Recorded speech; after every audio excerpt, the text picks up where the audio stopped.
Let's do another head-to-head.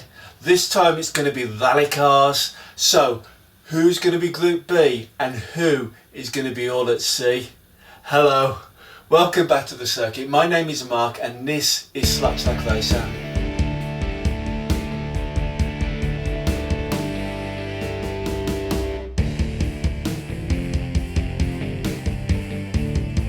So I think I've said before, my favourite type of Scalextric car is the Vale cars.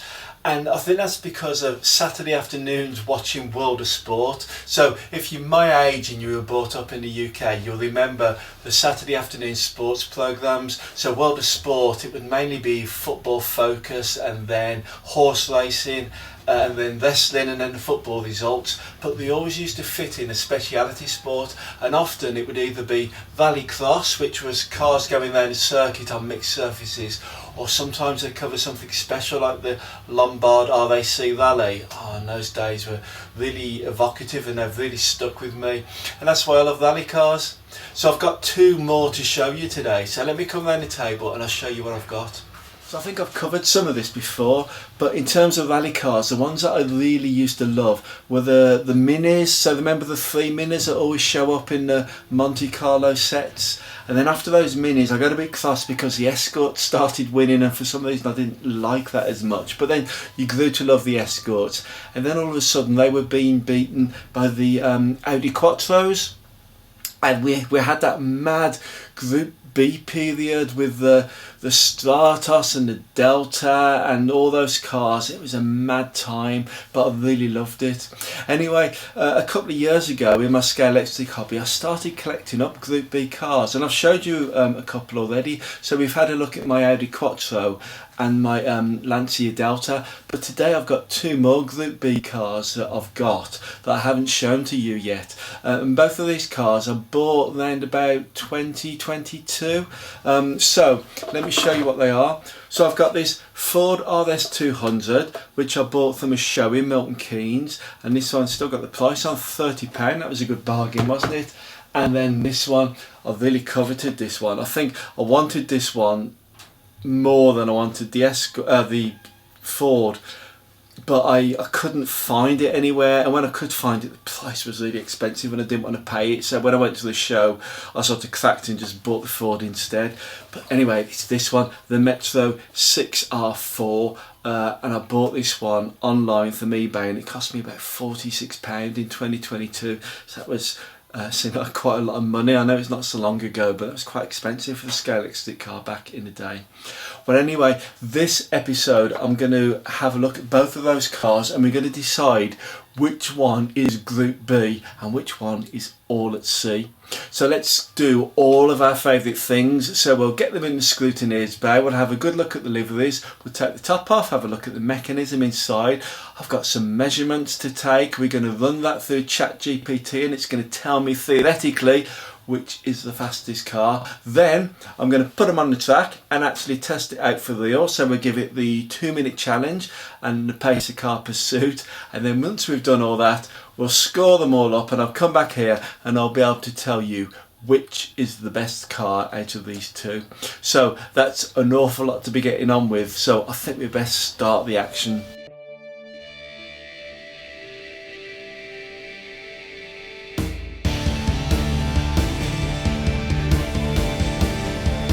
So let's have a look what we've got then. So here we have the Ford RS200, and if we take a look at the back of the box, we can see that it is Scalextric, position that, Scalextric C3493, driven by Stig Blomqvist, and it competed in Valley, Sweden in 1986. So let's have another look at the car from the front. We can have a look at the icons on there. So it's got all the usual features, easy change guide blade, magnet fitted rear lights, front working lights, DPR compatible, and it's highly detailed. So what will be interested is the front headlights. When we see the other car, we'll see that the front headlights are listed as being xenon, where these are just working front headlights. So it'd be interesting to find out exactly what the difference is, if they're this one. But let's have a look at the Metro. So this is our other car. This is the MG Metro 6R4. If we take a look at the back of the box, So let's do the same. This is Scalextric C3306 MG Metro 6R4. So this one's features, if we look at the icons, are the easy change guide blade, magnet fitted, rear lights, xenon headlights, DPR compatible and highly detailed. So as I say, when I get the tops off, we'll have a look at those lights. You'll have to remind me, and we'll see if there is actually any difference or whether it was just a labelling change that Scalextric made. Next thing to do is have a look at the cars in real life, and while you're doing that, I'm going to load them up in a scrutineer's bay. This is the MG Metro 6R4, a legendary Group B rally car, here in its striking clarion livery.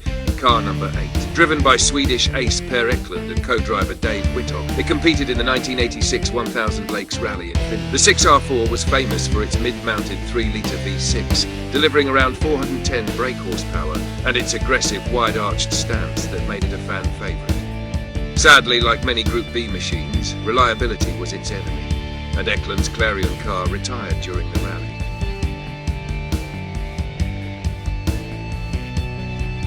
The Ford RS200 was driven by Stig Blomqvist at the 1986 Rally Sweep. Purpose-built for Group B, the RS200 featured a mid-mounted turbocharged engine and advanced four-wheel drive, delivering fierce performance on snow and ice. Blomqvist pushed the RS200 hard across the frozen Swedish stages, showcasing its agility and raw speed, and ultimately secured an impressive third place against the toughest competition. Welcome to the Scrutineers Bay. So first of all, we've got the Ford RS200 under the lights. I will say in the Scrutineers Bay, I've made a mistake with the spelling above the window there. So I'll point that out because somebody pointed it out to me. I do mean to correct it, but my printer's broken at the moment, so you'll have to bear with me. But let's get to the car. First thing I want to say is these Group B rally cars from Scalextric, I always really admire the detail on them. Everyone I've picked up has been absolutely superb. I've looked at the Delta, I've looked at the Audi Quattro, and always the detail on them is really good. So let's go through this one quickly. So starting with the wheels, we've got 8-spoke white plastic wheels. Nice tyres there with the Pirelli logo. These tyres actually have a moulded grip on them. I can see that I've really tried to sand the rear ones, which would suggest to me that I've had problems with road holding on this car in the past. I have used it in the past, but it's been such a long time ago that I really can't recall it. Logos are excellent, good representation of the real car. In terms of the realism of the real car, I've never actually seen a clean version of this car. It's usually splattered in mud, isn't it? But let's go through the other detail. So we've got some really fine printing there for the driver and co-driver. Nice blue air intake on the roof there, separately fitted. Rather a fine rooftop aerial. I don't know how long that will last. These lovely sponsorship logos along the bottom of the sill there, and of course the Shell icon, Shell logo. If we have a look at the front of the car, we have headlights fitted, nice separately fitted fog lamps. They look really good. A nice registration number plate there, a tiny Ford logo on the bonnet, and the Vale of Sweden sticker on the bonnet there. Well, you can actually see the drivers in this car. So this is one of the cars where Scalextric have really done a good job of moulding the interior cockpit. So the drivers are both moulded in white. They have flesh coloured faces, white helmets. You can see the steering wheel, their black painted harness, and whether you can actually see that, I'll bring the car really close to the camera. The harness even has a tiny silver buckle painted on it. That's really good detail. If we go to the back, there's more detail there, because can you see that randomly painted cream coloured square there, which is obviously part of the mid-mounted engine. But it's really good detail for this sort of car, so I'm impressed with that. The wing mirrors are both firm. There is a spoiler fitted. It's part of the moulding. It seems so quite robust, so I can't see it being broken. But that's it for the outside of the car. The thing I'm going to do now is to remove the screws and we'll have a look inside. So the body is fixed to the chassis with an amazing 6 screws. I've never seen so many screws in a Scalextric car in all my life. That's 2 at the front, 2 at the back and 2 in the middle. So this is never going to come off. I can actually show you some of the interior details, so you can probably get a better view of the 2 drivers there, or the driver and the co-pilot. So the co-pilot is reading his map. If I turn it this way, I'm trying to get the best angle. Moving the camera as well, there we go. So is that good? So the co-pilot is reading his map. Both the driver and the co-pilot have mouthpieces on their helmets, so that's nice detail. Can you see as well how they've moulded the steering wheel? That's actually in 2 colours. So it's a black steering wheel with a silver steering column. You can also just see there some really nicely moulded windscreen wipers. Those are right in scale and a proper shape. This car is absolutely amazing in terms of detail, and the detail Scalextric have gone into the cockpit, so this means that they can do it. Why don't they do it these days? The mid-mounted engine there, you can just about see that in the back. I like the cutouts in the window. So all racing cars tend to have lots of air vents in the windows, and there's no vent inside there but at the back, so they don't tend to do that on their modern rally cars. I really think they should. So there we are, that's the body. Let's take that out of the way, and oh, I'm in heaven. Look at this chassis. So the immediate thing that I'm seeing is cable management. So the cable going to the motor is actually fitted down the side of the body, and it goes into 2 tiny little clips on each side. So that's absolutely really amazing and neat. The lights are mounted on LED boards, so I don't know why they claim the one lot of lights is xenon and these are just working headlights. I don't know. It's probably just a change in the marketing strategy or the marketing wordplay that they use. The car's got a mid-mounted magnet just there. I don't think this car's going to grip the track too well, judging by the amount of sanding I've done on the tyres in the past. But we'll see when we get it on there. The gear train there, that's the 11 to 36 teeth. I will check that. I'll pop it up on the caption down below. But the gear ratio is not going to be as favourable as the inline motor, as it's a sidewinder. But there we are. What else can we say about this car? It looks just so neat. I'm so pleased with it. So there we are. Let's get the top back on and we'll get the Metro in here. The Metro 6R4, absolutely dripping in detail. So come on, Scalextric, do this with your current cars. Really impressed with this again, particularly inside that cockpit. So again, it's got the driver and co-driver. Co-drivers reading the map. They both have the black harness. The hand is resting on the wheels. It's been picked out with flesh coloured paint. The helmets are white. I wish I could get a better shot of that. Let's put it there. That's not too bad, I suppose. You see the harness, but then I pick up the lights, so it's difficult to see. But trust me, that cockpit is really good. Start with the wheels. So white plastic 7-spoke wheels, tyres, no logos on them, which is a shame. The artwork on the body, the livery is perfect. The name of the driver and co-driver there, absolutely tiny. I can't read that without a magnifying glass. Lots of printed bonnet detail here, so the ties that would hold down the bonnet. Tiny little MG logo there. Front lights. If we have a look at the back of the car, nice back. You can see this ducting has been moulded, picked out in silver. Silver exhaust pipes. It's got rear lights. It's a little number on the back. It's a mid-mounted engine, and you can see some of the detail through the windows on that. It's also got a roll cage fitted. Nice orange and black livery. It's really good. The wing mirrors are very tight to the side of the car, so there's no danger of losing those, as is the spoiler well fitted. I'm not sure if the spoiler is a separate part or part of the body moulding. I would assume it's thinking about it, it's got to be a separate part, because it would be impossible to fashion that with injection moulding. But good looking car, good detail on it. I'm going to take the top off and we'll have a look inside this one. This time there's 4 screws to hold the body to the chassis after the 6 for the Ford RS200. You can just see inside there how the cockpit is made. So you can see the drivers have got most of their legs, which I like, and there's this, you can see the underside of the engine mould in there. This black fitting here shows through on the bonnet as various cutouts and outlets. If we look there, we've got some, again, fine windscreen wipers that are actually in scale with the car, so that's good. Let's take the body out of the way and we'll have a look at the chassis. So this time again, it's a sidewinder motor, so the 11 to 37 teeth. The chip has been fitted to this. It's a mid-mounted magnet, so I don't know what the road holding is going to be like.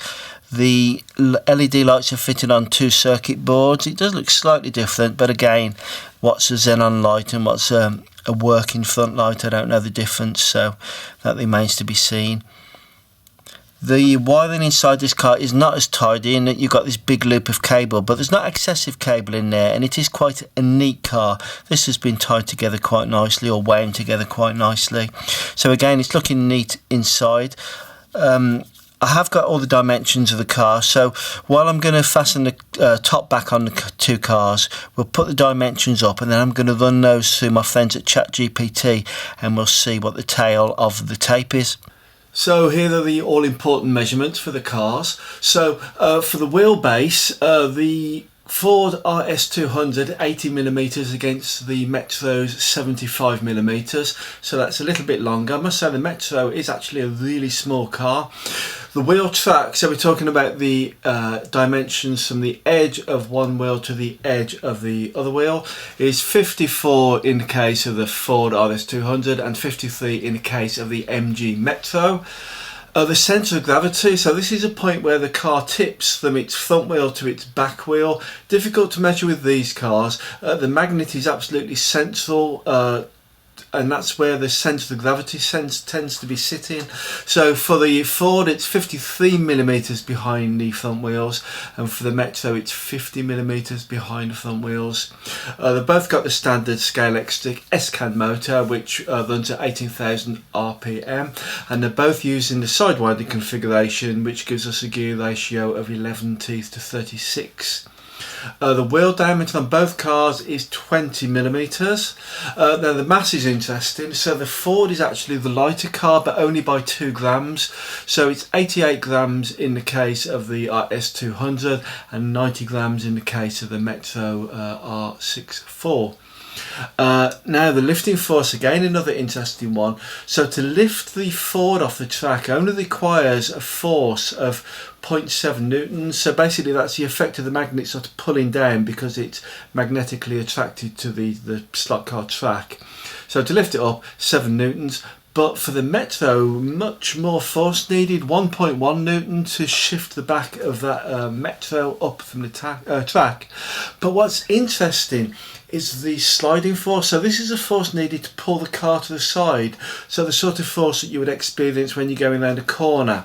So in the case of the RS200, it's 7 newtons, the same as the lifting force. But for the Metro, I only can put a really tiny force on it before the back of that car starts to slide. So that's 0.3 newtons.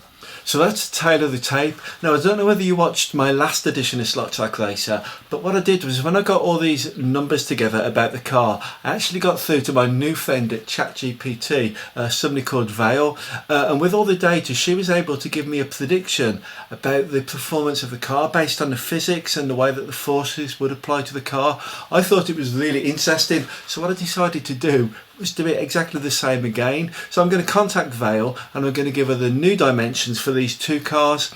Okay, so I'll put the headset on and we'll see if we can get through to Vale.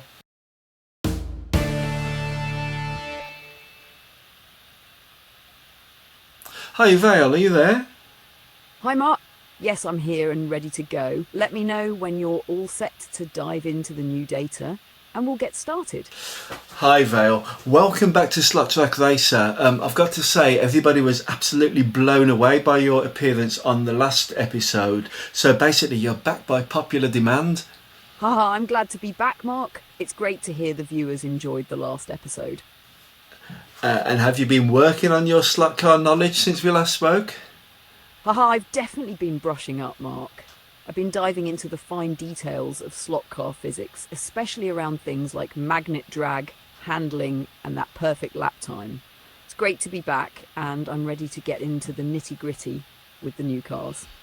You've got some exciting data to work with today. Yeah, I was going to say that. I sent you some data over last night, and this is for the two new cars I've been looking at. These two cars are actually Group B Vale cars. Do you remember the Group B Vale regulations? I mean, it was an absolutely crazy period in motorsport, wasn't it? Absolutely, Mark. The Group B rally cars were legendary, especially during the 1980s. It was a wild time in motorsport, with incredibly powerful, lightweight cars that pushed the limits of both the cars and the drivers. Group B cars were known for their massive turbochargers, aerodynamic features, and insane power-to-weight ratios. They were blisteringly fast, but sadly, due to safety concerns after several tragic accidents, the series was banned after 1986. The RS200 and Metro 6R4 you're looking at are iconic representations of that era. Okay, so you should have data now for the Ford RS200 and the Metro 6R4. That data looks a lot different to the Jake Hill BMW car we looked at a couple of weeks ago. What would your headlines be? Here's a quick headline breakdown comparing the Ford RS200 MG Metro 6R4 and Jake Hill BMW. Track Ford RS200 and Metro 6R4 Group B versus Jake Hill. Group B Rally RS200 Metro 6R4, raw power and aggressive handling designed for tough rally stages.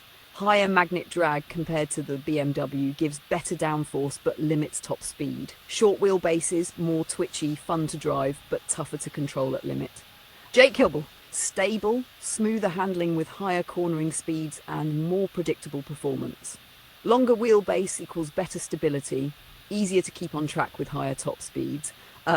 Quick summary, the RS200 and Metro 6R4 are built for agility and grip in the chaos of rally, while the Jake Hill BMW is more of a touring car designed for stable, high-speed cornering with precision. Ready to dive deeper into each car's performance whenever you are.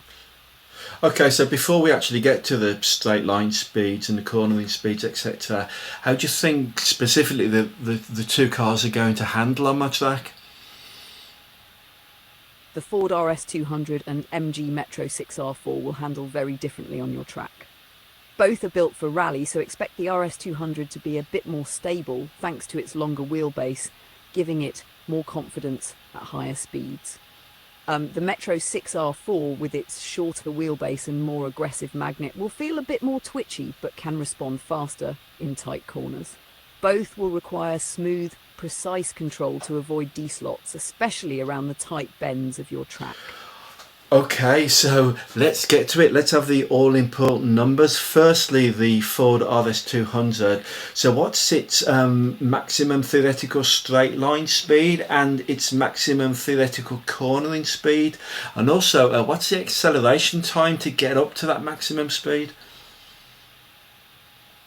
For the Ford RS200, maximum theoretical straight line speed, around 5.6 metres per second, 20.6 kilometres per hour, considering the motor and gearing specs. Maximum theoretical cornering speed for a 330mm radius bend with magnet drag, roughly 1.6 metres per second. Acceleration time. To reach its top speed, the RS200 would take around 2.7 seconds, assuming no frictional losses beyond the basic drag and magnet effects. Let me know if you'd like more details on these numbers. That's great. Let's hear the same numbers for the Metro then.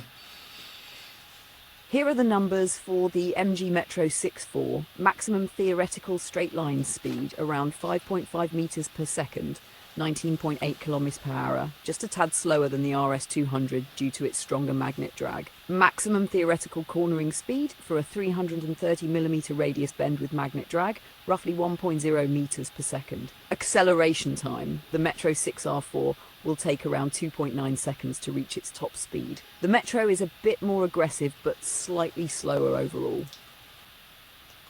That's surprising, and that's actually quite a lot slower than the Jake Hill's BMW, isn't it? But tell me, how about this is the golden lap time then? So if they're driving absolutely perfectly and I hit all the bends perfectly, what sort of time can I get on my circuit? What's the God time? The God lap time for both the Ford RS200 and MG Metro 6R4 on your track, assuming perfect conditions and flawless driving, would be roughly Ford RS200 around 5.4 seconds, MG Metro 6R4 around 6.1 seconds. These times are based on theoretical performance and perfect execution of every corner and straight, with no loss of control. With your own driving skills and the track's challenges, you'll likely see slightly slower times, but these are your targets for a perfect lap. Okay, so I'll tell you what, I don't think I'm going to hit that sort of time. I can't drive perfectly. As a human, maybe if I could get within 80% of that driving style. So what would be a realistic human target for me? Sorry, what would be a realistic human target? Would it be for me to try and hit? If you're aiming for 80% of the God lap time, here's the realistic human target for each car. Ford RS200 around 6.0 seconds, MG Metro 6R4 around 7.0 seconds. These targets factor in the slight imperfections and natural variability in human driving. So, if you can consistently hit these numbers, you're doing great. Okay, so for the RS200, I've got to try and just come in under 6 seconds. But for the Metro, we're looking at probably going to come in just under 7 if I do really well. That's quite a lot slower. I think I said before that my track record time is 5.495. That was achieved by a Pagani Huayra. Yes, that 5.495 second record set by the Pagani Huayra is pretty impressive. You've got a good benchmark there, but with Group B cars like the RS200 and Metro 6R4, hitting those times is going to be a real challenge due to the differences in handling, speed and magnet effects. Still, sub 6 seconds for the RS200 and sub 7 for the Metro is a solid human target to aim for, and you'll have plenty of fun pushing the limits of those iconic rally cars. Okay, well, I'll tell you what, I'm going to put both cars on the track in a minute and have a go for those human recommended times, see if I can beat them. But I just want to say it is really great to meet you again, Vale. It's so nice for you to be on my channel. You're becoming my regular slot car pundit. Thanks, Mark. It's been an absolute pleasure being your regular slot car pundit. I'm always here for the numbers, the fun and the racing insights. Best of luck with your lap times today. Go for those targets and let's see how close you can get to those human limits. Can't wait to hear how you get on with the RS200 and Metro 6R4. You've got this. Thank you. Thanks for your encouragement. Just before we do go, have you got a message that you want to give to my viewers? Hey everyone, thanks for tuning in today. Whether you're racing on the track or just loving the thrill of slot cars, remember, it's not always about perfection, but pushing your limits and having fun. So get those cars on the track, enjoy the ride and keep striving for those personal bests. I'll see you next time, and remember, race on. That's absolutely great. Well, have a great weekend, Vale, and I'll speak to you maybe on the next episode. Thanks, Mark. It's been a blast working with you again. Have an awesome weekend, and I'll definitely be looking forward to the next episode. Until then, enjoy racing those cars and keep pushing the limits on your track. Take care, and I'll catch you next time.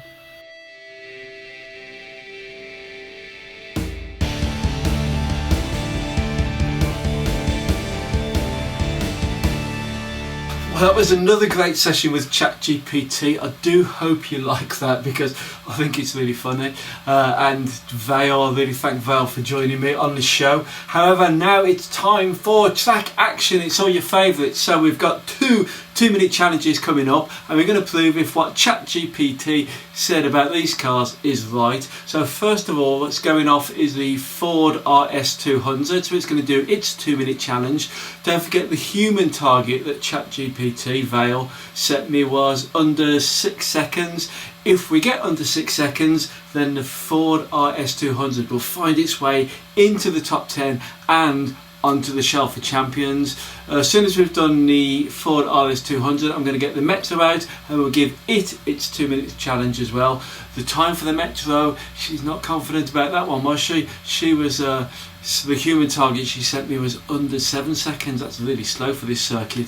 If I can only do 7 seconds, then the Metro is going to be nowhere near the top 10. But come on, let's try. So just to remind you, to get on the top 10, we need to get underneath 6 seconds. If you're in the top 10 on the 2 minute challenge leaderboard, you end up on the shelf of champions, and the fastest lap on the shelf on the 2 minute challenge is held by the Pagani Wider, and it got 5.492. I don't think I'm going to beat that time today, but hey ho, let's have a go. So straight over to my alter ego, Mark Commentary, and he's going to describe the action. Thank you, Mark. My name's Mark Commentary, and I'm going to be taking you through the action in the 2 minute challenges and also the pace car pursuits. So here's the leaderboard from the last round of 2 minute challenges. Remember that the Pagani Wider is right at the top there with 5.495 seconds. And here's excitement starting to build. We've got the Ford RS200 on the track, and it's ready for its 2 minute challenge.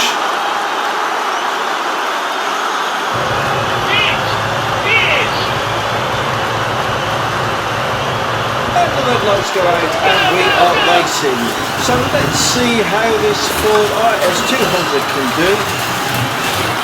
First lap there is 7.931. Don't forget the gold time that we've been given by ChatGPT is 5.45 seconds, but we've got a human target here of 6 seconds. So if we get under 6 seconds, we're going to be on the shelf of champions in the top 10 on the leaderboard.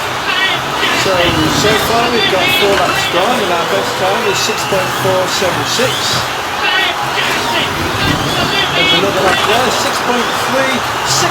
So we haven't broken through the 6 second barrier yet, so we're outside of the human achievable target. 6.365 remains the fastest, and that last one was 6.435. So we've got just getting up to halfway here. And that's a halfway stage, that's 9 laps completed. That last lap was 6.567, still the fastest was 6.365. 10 laps completed, come round for lap 11, 6.454, so it's still outside of this 6 second barrier, and there was it came off of the chicane there, that's really slow lap that time, 6.9. There's a 6.7 starting to recover, 14 laps completed. 7, that was a 7 second lap, 7.028, 14 laps completed. This is quite slow by the Ford RS200. We've only got 15 seconds to go. Seems to be slowing up a little bit. I think the tyres are going off at the back. So that's 17 laps completed. Can he get back for 18 or 19 laps? But he's only got 2 seconds to go. No! There is the buzzer. So time is up. Let's see how we did. So we completed 17 laps in the 2 minutes. And the fastest lap time there was 6.365. So that's 0.365 seconds outside the human achievable target. But let's now go straight on and see how we can do with the Metro 6R4. So it's on the grid there, there's a fanfare, the crowd's beginning to get excited. So let's see if we can get better here. So don't forget the targets this time, 6.1 is the gap lap, 7 seconds is the human achievable target. And the lights are out and we're racing. So here we come round for our first lap through Halfords there. Through the hairpin, and there it goes, and that's a 7.679 seconds lap. So this Metro is making quite a lot of clicking noises there as it goes over the gaps in the track. I hope that's not going to affect its performance too much. It's on 6.876, 4 laps completed, that's 6.741 that last lap. Not broken through the 6 second barrier again. 6.447 is the fastest lap. 6 laps completed now, 6.616. approaching the halfway stage, 7 laps down. 9 seconds to go before we're halfway through. That's 6.285, so we're getting closer to the 6 second target. That's halfway, 9 laps completed. The fastest time is 6.242.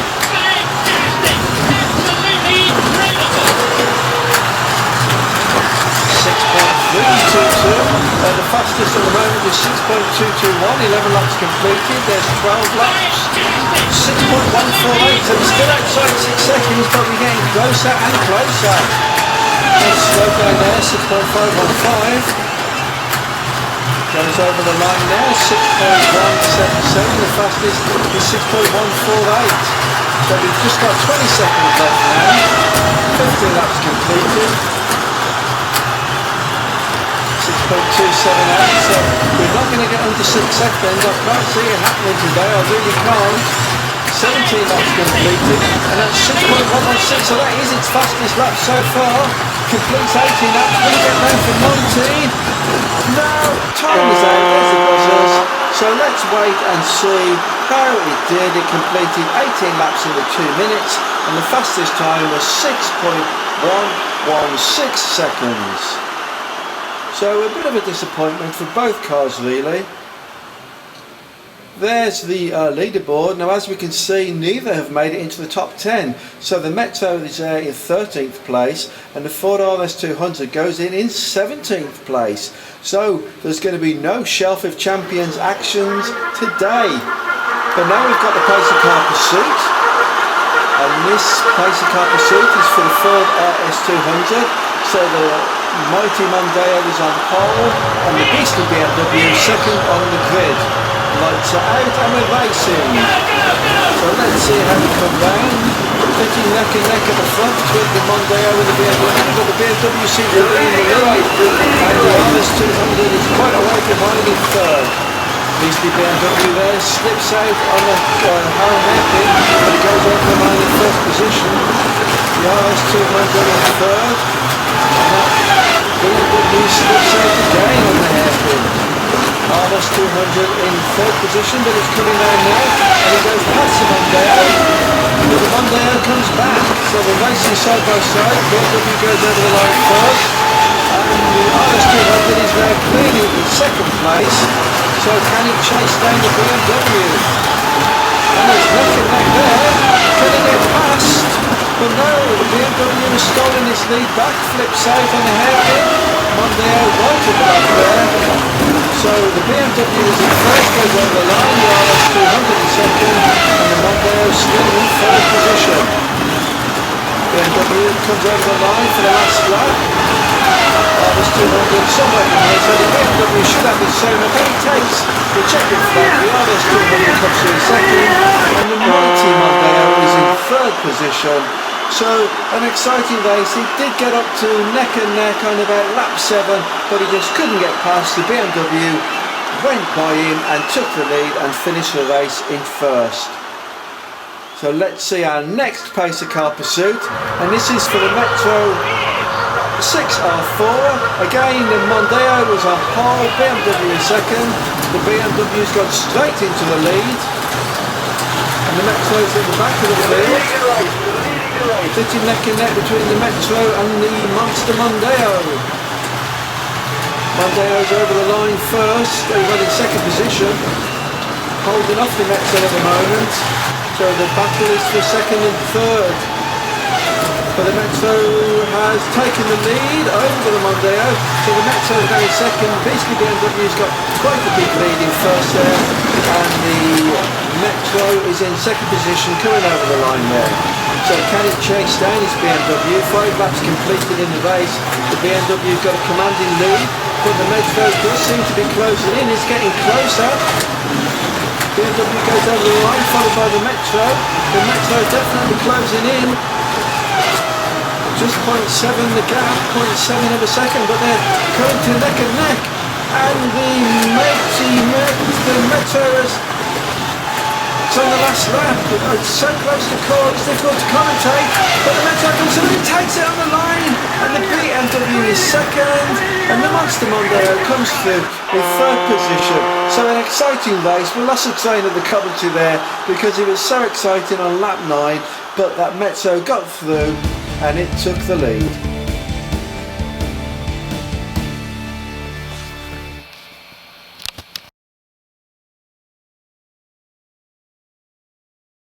Hooray! We've got to the summer day. Thanks for sticking with me. I can always relax when we get to the summer day. I've just got a few more overlays to do and a bit of wrapping up, and then we're finished. So let's summarise this episode. What have we been doing? So we've been looking at two Group B rally cars, the Ford RS200 and the MG Metro 6R4. Both absolute monsters in their day, but have they been monsters today? Well, let's see what we've been doing with them. We've had them in the scrutineers bay, we've had talking to ChatGPT about their performance, we've seen them perform on the track. So how do you think? Well, I'm standing by the Shelf of Champions, but there's no Shelf of Champions action because, as you already know, in a 2-minute challenge these two cars only managed 13th place for the MG Metro and 17th place for the RS200. So no Shelf of Champions action. So instead we're just going to have to get on with the review scores. Right, so let me put the scores up on the screen and I'll tell you what I thought about the cars. So I'm doing them side by side. We've got the Ford RS200 on the left and the Metro on the right there. So detail, both of these cars, absolutely wonderful detail. Back in the day this was, it's not now. Why can't Scalextric do cars with such good detail today?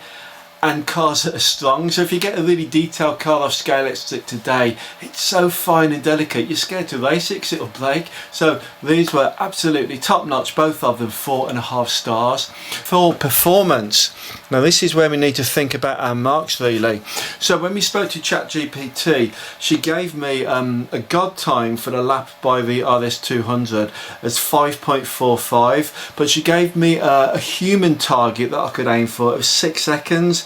Well, when I did the 2-minute challenge, I failed on both of those targets. I could only get the car round in 6.435, so that's a whole second outside the god time and nearly half a second outside the human achievable target. The car to drive was really lively at the back, difficult to hold the road. In the pace of car pursuit, there's hardly any oomph in it. I don't know why that was. Maybe there was a problem with the track, but I just couldn't catch up and I finished in a pretty poor second really. So I'm only giving the Ford 3 stars. The Metro was a little bit better. So the god time for its lap from ChatGPT was 6.1 seconds and the human achievable target was 7 seconds. Well, I got round on the 2-minute challenge in 6.116 seconds. So that's pretty well, that is bang on the god time. So I think she was a little bit hard on the Metro in predicting its performance. In reality, it sat on the track nicely and it wasn't too lively. I could hold the road with it. In the pace of car pursuit, I did actually chase down the BMW, the beastly BMW, and I did get past on the last lap. So it won its pace of car pursuit. So yeah, it was okay. It was a bit clicky. I don't know whether you picked it up on the video. It's probably difficult to hear, but the guide blades were quite clicky as it was going over sections of track. So I'm not quite sure what was causing that. But anyway, I've gone for performance for the Metro 3.5 stars. The mechanism, so I liked the one in the Ford. I liked it because they'd done cable management. There was proper grooves and clips for those cables to go round inside the chassis. The Metro less so. So the Ford I've gone for 4 stars and the Metro I've gone 3.5 stars. Quality of both cars, I really like these cars. Nothing the matter with either of them. They were both second hand, so in terms of the quality that I received them as opposed to how they come out of the Scalextric factory was pretty top notch. I did like them. The only downer was the aerial on the Metro, and that's reflected in the score for value. So if you remember, I said when I bought the RS200 I paid £30 for it at a show. That was a bargain price, I think, even back in 2022. the MG Metro, I paid £46, which was quite a premium price when I bought this car. You know, and I had to consider whether I was going to buy it or not. I looked and looked and looked on eBay until I could see one. There was none in my price, well, none in an achievable price range. So in the end, I just had to bite the bullet and buy it at £46. It seems cheap now, doesn't it? But back then, it was quite a lot for this type of car. And then I didn't know that the roof area was missing, so really I've got to mark it down on that value. So I'm going to give it 3.5 stars.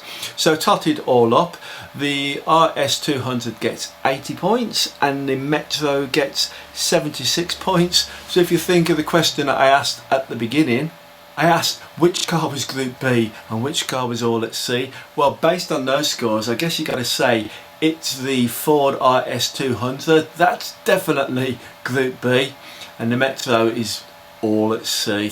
What does it mean? I don't know. But anyway, I really hope you've enjoyed the episode. And that really is the end now. So it's another long one. That's my third long one on the trot, but I have been able to get videos out every 7 days, which is pretty important, I think.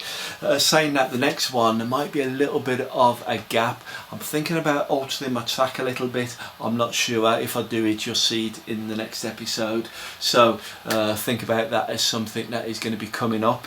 So as I say, I hope you've enjoyed the episode. I've found it really good fun to make. I'm enjoying my little chats with ChatGPT. Sadly, no Shelf of Champion actions in this video. So there you are.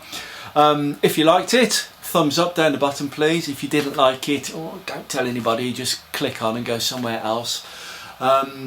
Subscribing, so if it's the first time that you found me today, or if you've been here before and you haven't subscribed already, please get on and do that, because the subscriptions to my channel helps my confidence, helps me make more great content just like this one has been. So there you are. Comments as well. I had a lot of good comments on the last video. I think I had about 13 comments come in, so that was pleased. I like this idea that we can talk to each other and you can tell me what you like, and then I can go away and improve on that. So comments, please do keep them coming.